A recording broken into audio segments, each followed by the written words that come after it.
Good day to all employers in Hong Kong. I'm Rhea Dombergis Campod from Victory Bulinaw, Pangasinan. I'm 47 years old. I'm a single mother of 3 at the ages of 27, 22, and 19. My height is 151 centimeters and my weight is 65 kilos. My hobbies are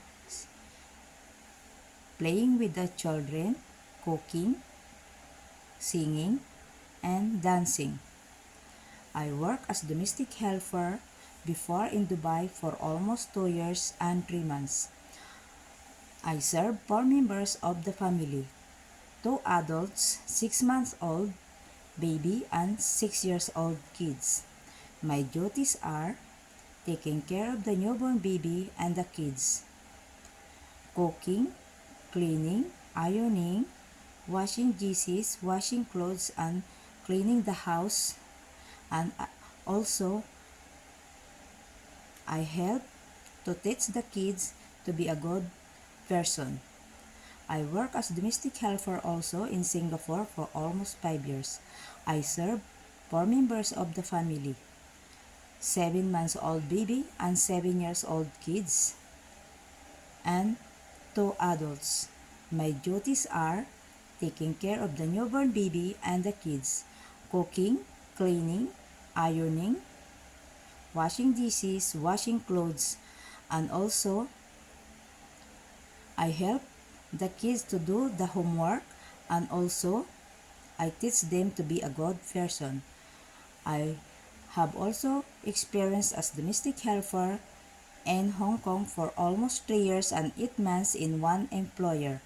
I serve 3 members of the family, 2 adults, 2 months old baby. My duties are taking care of the baby, cleaning, cooking, ironing, washing dishes, washing clothes, and cleaning the house. I work also as domestic helper in Oman. I serve 6 members of the family, newborn baby, 3 kids at the ages of 13, 11, and 6. My duties are taking care of the newborn baby, cooking, cleaning, ironing, washing dishes, washing clothes, and cleaning the house, and also I take care of 1 dog.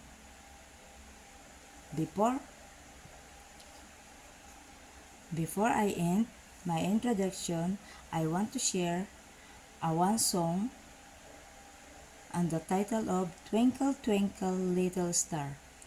Twinkle, twinkle, little star, how I wonder what you are. Up above the world so high, like a diamond in the sky. Twinkle, twinkle, little star, how I wonder what you are. I hope you like my short song.